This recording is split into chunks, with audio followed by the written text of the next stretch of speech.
So hello and welcome. This is Erica Glessing, and I am joined by the very lovely Ashley. How do I say your last name, Ashley? It's quite a tongue twister. It's McCaughey.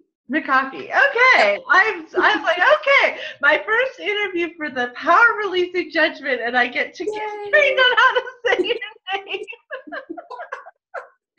No worries.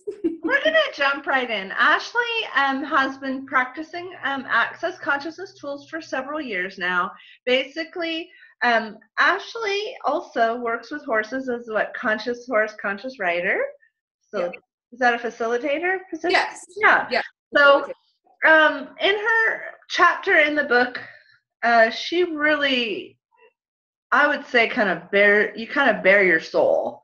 Like, you don't look perfect, like you got it all going on, like you know everything. You're pretty much like, this is my life and this is what happened for me. So just kind of tell us maybe what is judgment? How do we get out of it? And then tell us a little bit about what happened for you, and we'll just keep kind of going back and forth. Cool. Judgment is limitation. The more you judge yourself, the more you judge what you're creating in your life, the more that actually shows up, which is something that, we don't want. And in the chapter that I wrote, I had no idea what I was going to write about.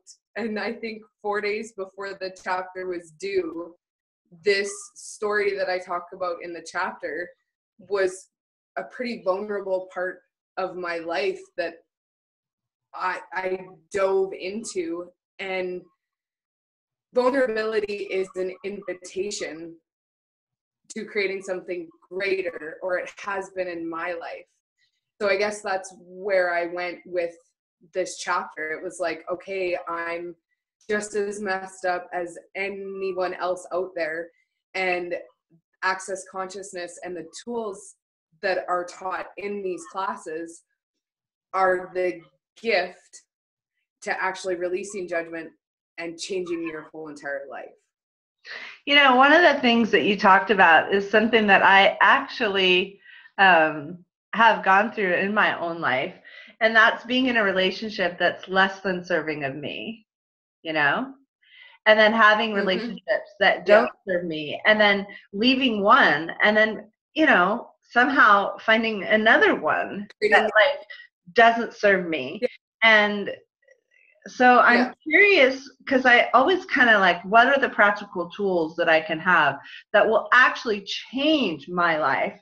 And, I was blown away by that. So go ahead and just give us a snippet of being in a relationship that, where you're basically not important, or more or less, and then how everything shifted for you. I think a lot of that has to do with receiving. I had been taught that you stayed. It didn't matter what was going on, what your spouse or significant other or not so significant other was choosing, you sucked it up. It was more or less, you make your bed, you lie in it. And I remember being in this small little town where I knew no one, felt very alone. And I was like, I don't know where I am in any of this. Like, I could see a glimpse of who I be. And it was like this awareness flashed into my brain that if I stayed in a relationship that wasn't serving me, then there would be no more me anywhere. Wow. So what shifted and changed for me was my first Access Bars class, where, Access Bars teaches us to actually receive. And then all this awareness kept coming in about judgment, and, you judge your body, you judge your significant other, and none of that was creating the relationship or communion that I actually desired. And then the next thing you know, I clear all these points of views about judgment and receiving, and I walk into a bar's trade and there's my not so significant, my enjoyable other, and energetically is actually how we picked each other. Because I went, whoa, that's really different. How much fun can we have here? What else is possible? So it's just been really fun playing with the tools and choosing me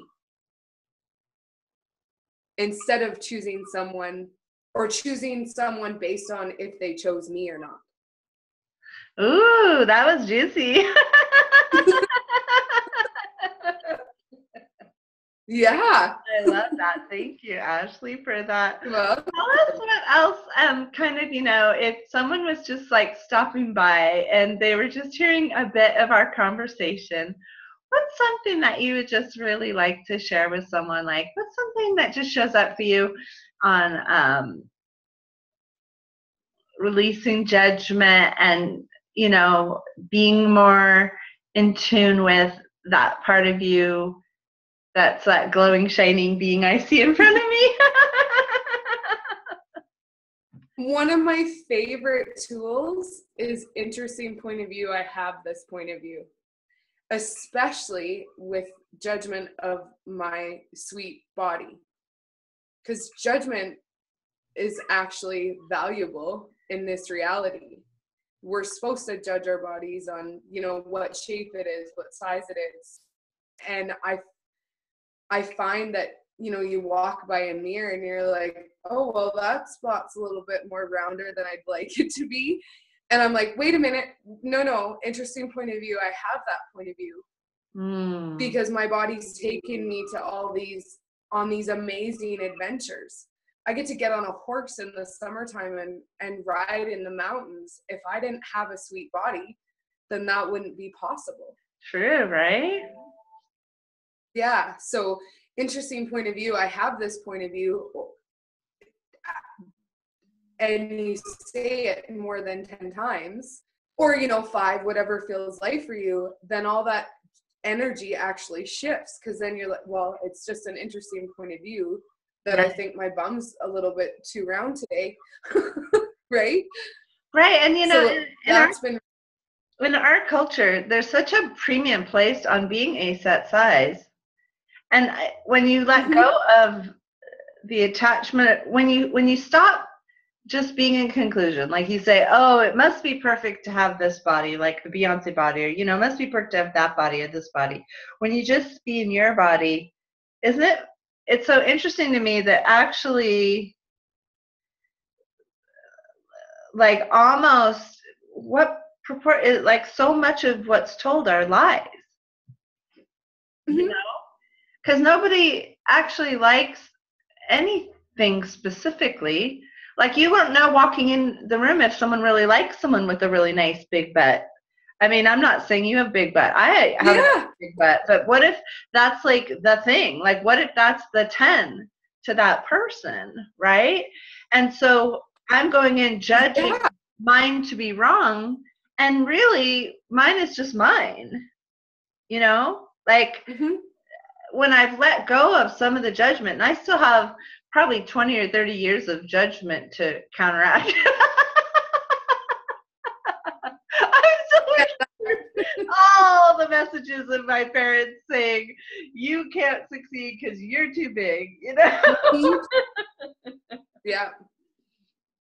Would be better than that. Yeah, getting rid of all that judge. And it's interesting because, Gary Douglas talks about, I've been to a few level 2-3 class, which is now the choice of possibilities class. And he talks about there's an ass, or there's a seat for every ass. He does. So he goes, like, what would it take for you to choose something different and be great, have gratitude for your body, instead of it's too round, it doesn't fit in my jeans? And I actually, at Thanksgiving in Canada, I was going to a space of judgment, and I decided to share a pretty vulnerable post on Facebook about how, if your body is like potatoes mashed potatoes, butter, and gravy, then choose it.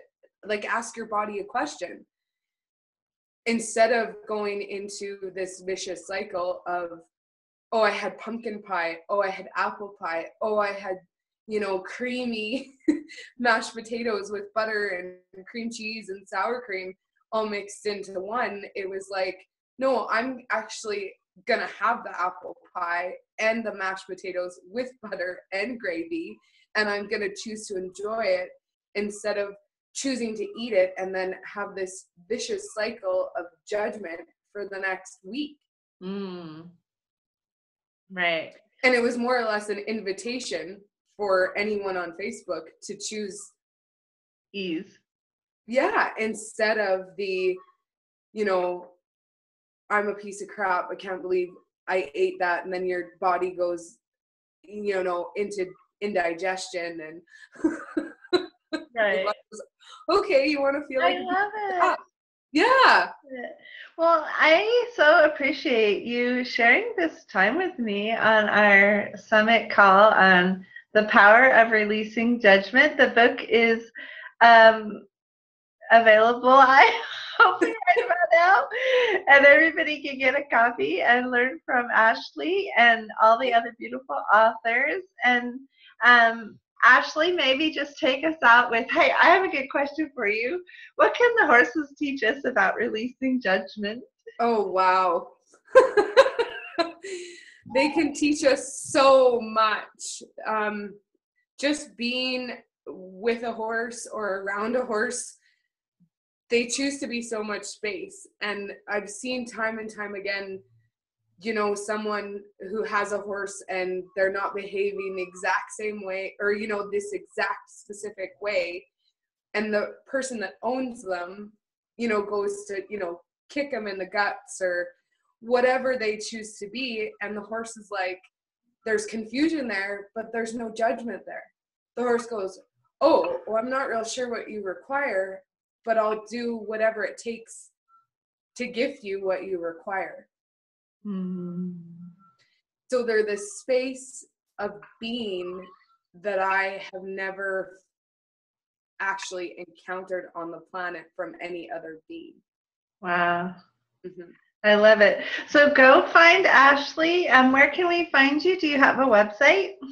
I sure do. It's called thejoyofyou.com. Okay. That's easy. Awesome. Yeah. Thank you so much. Thank you, Erica. Thank you.